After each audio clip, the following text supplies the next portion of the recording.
కూతురి ఇష్టాన్ని తీర్చడం తండ్రిగా నా ధర్మం. ఎస్, నేను వాళ్ళిద్దరికీ పెళ్లి జరిపించి తీరుతాను. ఆ తర్వాత ఏం జరిగితే అది జరుగుతుంది. అసలు వెంకటలక్ష్మి వరసే కాదు, కానీ తులసి కూతురని ఇప్పుడు చెప్పినా దుర్గ నమ్మదు. నిజం దుర్గకు చెప్పినా చెప్పకపోయినా చెప్పి తన ప్రాణాల మీదకి తేవడం మంచిది కాదు. ముందు వాళ్ళ పెళ్లి జరిగేలా చూడడం మంచిదే.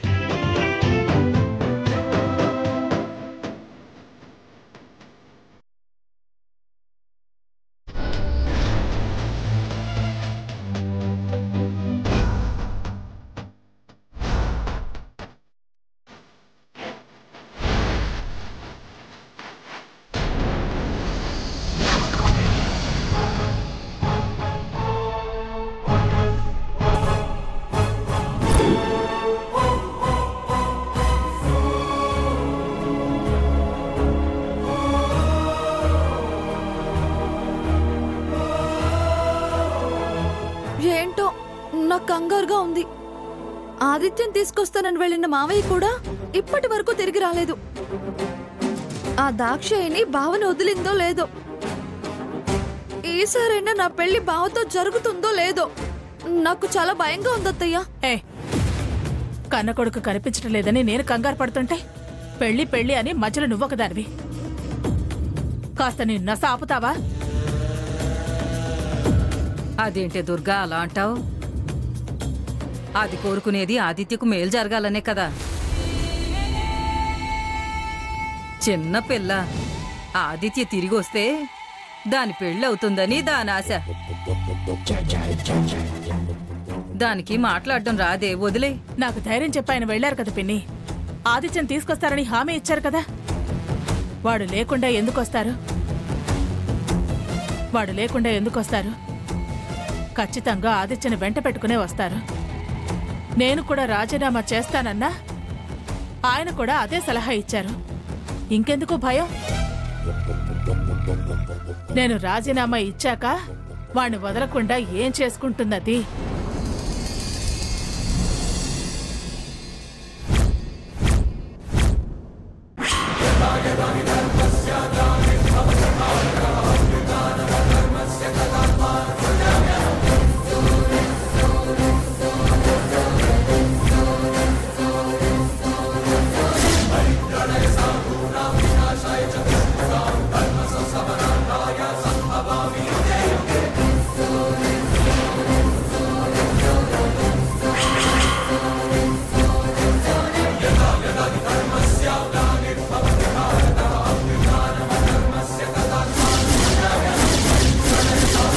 కుడికాలు ముందుకు పెట్టి లోపలికి నడవండి.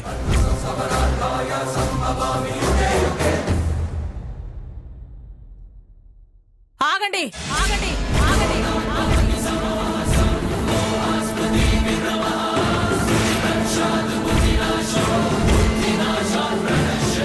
అడుగు లోపల పడితే మర్యాదగా ఉండదు. ఆదిత్యను వెంట పెట్టుకుని తీసుకొస్తానని చెప్పి ఇద్దరికి పెళ్లి చేసి తీసుకొస్తారా? మీరు వెనకొండి వాళ్ళిద్దరికి పెళ్లి చేస్తే నేను ముందుండి హారతిచ్చి ఎదురొస్తాననుకుంటున్నారా? అసలు మీరేం చేస్తారో మీకు అర్థమవుతుందా? ఇన్నేళ్ల నుంచి నేను పడుతున్న బాధ ఏంటో మీకు తెలీదా? ఏడాది నుంచి అత్తయ్య అత్తయ్య అత్తయ్య అని ఈ పిచ్చిది ఎందుకు మన ఇంట్లో ఉంటుందో మీకు తెలీదా? అది ఎట్టి పరిస్థితుల్లోనూ ఈ ఇంటి కోడలు అవ్వటానికి వీల్లేదు అని నేను గుండెలు బాదుకుంటూ చెప్తూనే ఉన్నాను. మీకు వినిపించలేదా? ఎప్పటికైనా నువ్వే నా కోడలు అని మీ ముందే కదండి ఈ లక్ష్మికి చెప్తుంది. అది కూడా వినపడలేదా? నా మాట మీకు మాటల్లా అనిపించలేదు. నా పట్టుదల మీకు పట్టుదల్లా కనిపించలేదు. అప్పటికి నేను చాలాసార్లు అనేదాన్ని, ఎప్పటికైనా మీరంతా ఒకటి, నేనే పరాయిదాన్ని అని. ఈరోజు ఆ మాట నిజం చేశారు. ఎన్ని రోజులు మీరు నా మాట వింటున్నట్టు నటించి వెనక నుంచి వెన్నుపోటు పొడిచారు. ఇంతకాలం నేను ఏదైతే కాకూడదు అనుకున్నానో మీరు అదే చేసి చూపించారు. వాణ్ణి కానీ పెంచి పెద్ద చేసిన తల్లిగా వాడి మీదున్న హక్కుతో దాన్ని వదిలేమంటున్నాను. వదిలేసి తీసుకురండి అంటున్నాను. పెళ్లి చేసుకుని పసుపు బట్టలతో వచ్చిన వాళ్ళని ఇలా గడప దగ్గర నిలబెట్టి విడిపు మనడం సభ్యతా సంస్కారం అనిపించుకో దుర్గా. ఏ నీ ఒక్కదాని మాటకి విలువ ఉంటుందా? నీ ఒక్కదానికే ఇష్టాలా? మాకంటూ ఇష్టాలుండవా? ఇంతకాలం నీ మాటకు విలువిచ్చే కదా సొంత చెల్లెలు ఇంటి ముందే ఉన్నా పరాయి దానిలా పలకరించాను. నీకిష్టం లేదనే కదా నా చెల్లెలు ఈ ఇంటి గడప తొక్కంది. చిన్నప్పటి నుంచి ఒకటిగా పెరిగారు. ఒకరంటే ఒకరి మీద ప్రేమ ఇష్టం పెంచుకున్నారు. దీన్ని కోడలుగా తీసుకురావాలనే తలంపు మీదైతే ఇక నేనెందుకండి? మిమ్మల్ని తలుచుకుని బతకటం నా మాట నెక్కని చోట నేను బతకలేను. నేను మీకు కావాలి అనుకుంటే ఏ చేతులతో అయితే వాళ్ళిద్దరి మెళ్ళో దండలు వేయించారో అదే చేత్తో దాని మెళ్ళో వేసిన దండను తెంపి దాన్ని గేటు బయటికి నెట్టి వీణ్ణి ఒంటరిగా ఇంట్లోకి రమ్మనండి.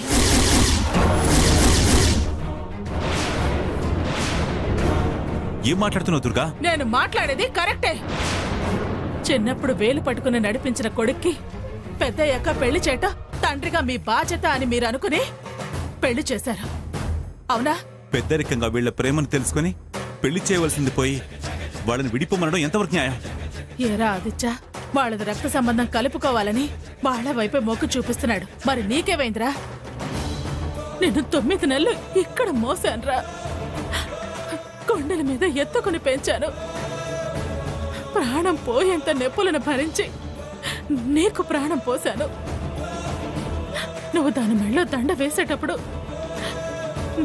ఈ అమ్మ నీకు గుర్తు రాలేదారా?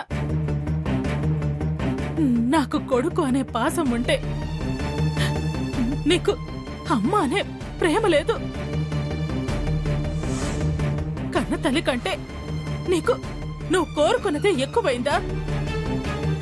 చిన్నప్పటి నుంచి నీ కోరికలు తెలుసుకుని తీర్చానే. ఈ అమ్మ చిన్న కోరిక తీర్చలేకపోయావే. నీకు నచ్చని పని చేస్తే ఎక్కడ ఏడుస్తావో అని ఆ పని చేయకపోయేదాన్ని. ఇప్పుడు నీకు నచ్చిన పని చేసి ఈ అమ్మని జీవితాంతం ఏడ్చేలా చేశావు. ఒకటే, మీరందరూ ఒకటే. నన్ను నన్ను నరకల్లోకి నెట్టేశారు. ఇలాంటి నరకల్లో నేను ఒక్క క్షణం కూడా ఉండను, ఉండలేను, ఉండను. దుర్గా,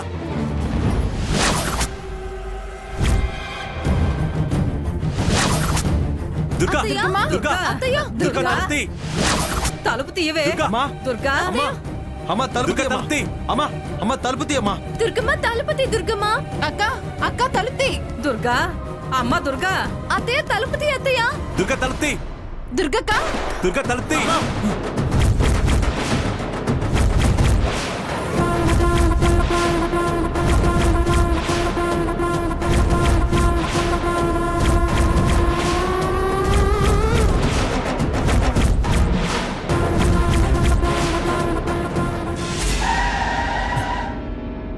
అమ్మో, ఇదంతా కళ. నేను నా నిర్ణయాన్ని అమలు చేయాలని చూస్తే దుర్గ ఎంతకైనా తెగిస్తుంది. ఇప్పుడొచ్చిన సౌండ్ నిజం అవుతుంది. అప్పుడు దుర్గ నాకు దూరం అవుతుంది. నో, అలా జరగడానికి వీల్లేదు. ఇప్పుడు నేను పెళ్లి మ్యాటర్లో ఇన్వాల్వ్ అవ్వడానికి వీల్లేదు. ఇప్పుడు అది ముఖ్యం కూడా కాదు. ఇదంతా తులసాడిన నాటకమని, ఇందులో ఆదిత్య కూడా కలిశాడని దుర్గకు తెలియకూడదు. దాక్షాయిని పదవి కోసం ఇదంతా చేసింది. తన రాజీనామాతో ఆదిత్యను వదిలేసింది అని దుర్గమ్మ అనుకున్నట్టుగానే ఉండాలి. ఈ విషయంలో ఏమాత్రం బయటపడ్డా జీవితంలో దుర్గ మమ్మల్ని ఎవరిని నమ్మదో. తులసితో పాటు కలిసి నేను ఆదిత్య మోసం చేసి తనని పరాయిదాన్ని చేశారని ఆవేశంలో ఏమైనా చేసుకుంటుంది. ఎట్టి పరిస్థితుల్లోనూ అలా జరగడానికి వీల్లేదు.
ఆహా, ఎంత చక్కగా ఉన్నారో. ఇలాంటి వాళ్ళ నా భగవంతుడు ఎందుకు విడదయ్యాలని చూస్తున్నాడో. అయినా వీళ్ళని వరసలతో పుట్టించి ఎందుకు కలవకుండా అడ్డుపడుతున్నాడో ఏంటో. ఆ దేవుడు చిత్ర విచిత్రంగా ఏం చేస్తాడో, ఎందుకు చేస్తాడో ఏమీ అర్థం కాదు. దేవుణ్ణి నమ్మిన వాడికే పరీక్షలంటారు కదా. నమ్మని వాళ్ళ పని బెటర్. గుడ్. మీరెప్పుడు ఇలాగే హ్యాపీగా ఉండాలి. మీకు ఎటువంటి కష్టం రాకూడదు.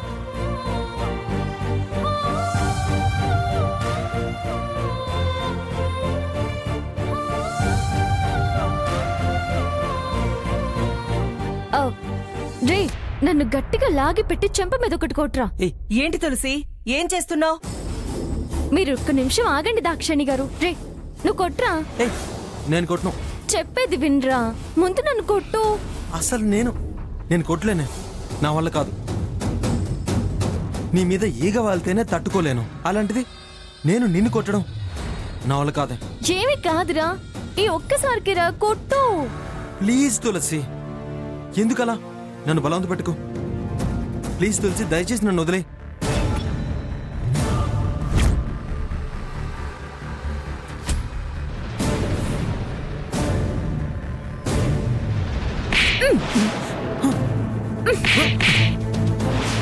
అయ్యో,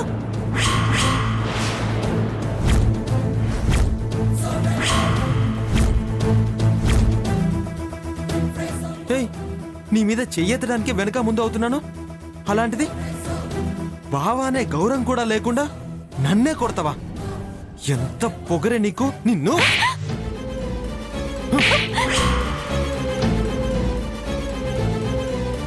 శభాష్ తులసి, నీ తెలివికి హ్యాట్స్ ఆఫ్. నువ్వు ఒంటి మీద చిన్న దెబ్బైనా లేకుండా వెళ్తే చూసిన వాళ్ళకి ఇది నిజంగానే కిడ్నాప్ అయిందా లేకపోతే కావాలని కిడ్నాప్ అయినట్టు నటించిందా అనే అనుమానం రాకుండా నీకు నువ్వే కొట్టించుకొని నిజంగానే కిడ్నాప్ అయినట్టు నటిస్తున్నావు. నువ్వు నిజంగా గ్రేటే. లేకపోతే ఒంటి మీద చిన్న దెబ్బ కూడా లేకపోతే అందరికీ అనుమానం రాదా? ఏదైనా చేస్తే రియాలిటీగా ఉండాలా ఆంటీ?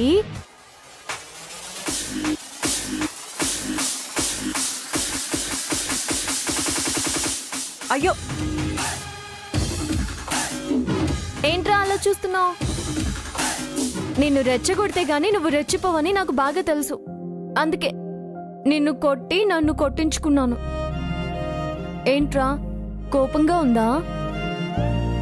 నా చెంపల మీద ఈ వాతలుంటేనేరా ఎవరైనా నమ్మేది. నేను బయలుదేరుతున్నాను దాక్షాయిని. బయలుదేరడమేంటి? అవును, మొదట కిడ్నాప్ చేసింది నన్నే కదా. నన్ను వదిలేసి వాణ్ణి పట్టుకున్నావు. అదంతా బయట నమ్మాలంటే నేను ముందు బయటికి వెళ్ళాలి కదా. అరే, బయటికి వెళ్లేదానివి అయితే నా చెంప చెల్లుమనిపించడం ఎందుకు? నీ చెంపలు పగలగొట్టించుకోవడం ఎందుకు? నొప్పిగా ఉందా? ఇప్పుడే చెప్పాను కదరా, నేను మేకప్ వేసుకుని స్టైల్గా వెళ్ళాననుకో, నేనే పెళ్లికో టూర్కో వెళ్ళొచ్చాను అనుకుంటారే తప్ప నేను కిడ్నాప్ అయి వచ్చానని అనుకోరు. అప్పుడు మన డ్రామా సంగతి అందరికీ తెలిసిపోతుంది. ఇదంతా నేనే చేశాను అని అంటారు. కావాలని నాటకం ఆడానని నా మీద ఇంకా ద్వేషం పెరుగుతుంది. అదే ఈ దెబ్బలతో బయటికెళ్ళాననుకో, అయ్యో పాపం పిల్లని కిడ్నాప్ చేసి చిత్రహింసలు పెట్టారని అందరికీ నా మీద జాలి పుడుతుంది. దాంతో దుర్గమ్మ, అయ్యో నిజంగానే పదవి కోసం తులసిని కిడ్నాప్ చేశారే, నా కోసం ప్రాణాలు కూడా లెక్క చేయడం లేదే అని అనుకుంటుంది. ఒకప్పుడు నన్ను గెలిపించడం కోసం చాలా కష్టపడింది, ఇప్పుడు నా పదవిని కాపాడడం కోసం పోరాడుతుంది అని మంచి అభిప్రాయం నా మీద పుడుతుంది. సరే, జాగ్రత్త. నీ నాటకం బయటపడకూడదు. అస్సలు పడదు, పడనివ్వను. నువ్వు పంచే ముహూర్తం టైం అయ్యేంత వరకు ఆదిత్యని అస్సలు వదలకు. అస్సలు వదలను. ప్రామిస్? నా మీద నమ్మకం లేదా? ఏమో, తను పదవికి రాజీనామా చేసేస్తాను అంటే దానికి నువ్వు టెంప్ట్ అయి వదిలేస్తే మళ్ళీ వాళ్ళిద్దరికీ పెళ్ళవుతుంది. నేను చేసిన కష్టమంతా వృధా అయిపోతుంది. అలాంటి అనుమానాలేవీ పెట్టుకోకు. ఈ దాక్షాయిని ఇచ్చిన మాట తప్పదు. ఇప్పుడు నాకు పదవి కన్నా మీ పెళ్లి ముఖ్యం. అందుకే నిన్ను వదిలేస్తున్నాను. ధైర్యంగా వెళ్ళు. సరే దాక్షాయణి. ఆదిత్య, జాగ్రత్త. నన్ను తలుచుకుంటూ ఇంకొంచెం సేపు గడిపే. బా, నిన్ను తలుచుకోకపోతే నాకు గడవదే. గడవదురా, చాలా కష్టం. నా ఊపిరి నువ్వు, నీ ఊపిరి నేను. నేను లేకుండా నీకెలా గడుస్తుందిరా? ఎలాగో ఇప్పటి వరకు కలిసే ఉన్నాం కాబట్టి గడిచిపోయింది. నేను వెళ్ళిన తర్వాత ఆలోచన మొదలవుతుంది, విచారణ మొదలవుతుంది. అందుకే ధైర్యం చెప్పి వెళ్తున్నాను. నువ్వు వెళ్ళు తులసి. నీకు ఏ హెల్ప్ కావాలన్నా నేను చేస్తాను. నా వల్ల అవ్వకపోతే మా అన్నయ్యతో నేనే చేయిస్తాను. Thanks aunty. బాయ్, వస్తానురా. జాగ్రత్త తులసి. దాక్షాయణి గారు, దాక్షాయణి గారు, నన్ను చైర్లో కూర్చోబెట్టి నా చేతులు కట్టేయండి ఫాస్ట్గా. సరే పద పద.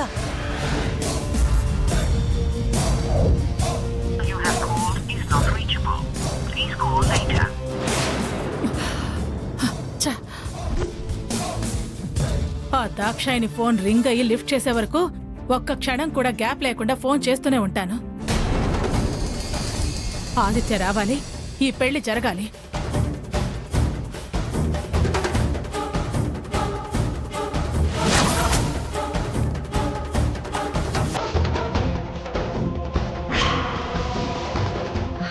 Bless me aunty. All the best Tulasi. నీ ప్రేమ గొప్పది. దానికి నేనే కాదు, ఆ దేవుడు అండగా ఉండి మీ పెళ్లి జరిపిస్తాడు. Thanks aunty.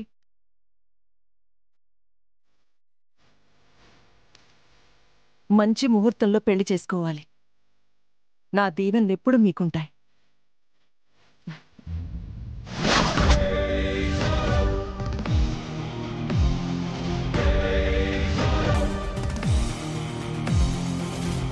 ఈ గెటప్ ఒకటే ఉంటే డ్రామా పండదు. దీనికి కొంచెం మన యాక్షన్ తోడైతే సీన్ సూపర్ గా అవుతుంది.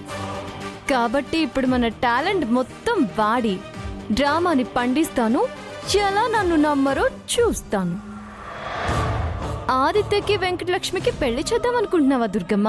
చూసావా ఎలా అడ్డం పడ్డానో, ఎలా తప్పించానో? నువ్వు అనుకున్నట్టు వాళ్ళిద్దరికి పెళ్లి చేయలేవు. ఎప్పటికైనా ఆదిత్య నావాడే.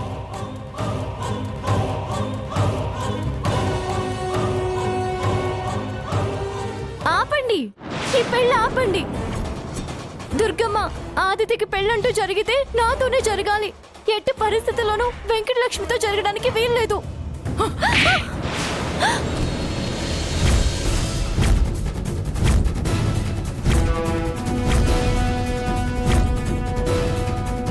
ఎక్కడే పెళ్ళి? డ్రామాలు వేస్తున్నావా? డ్రామాలు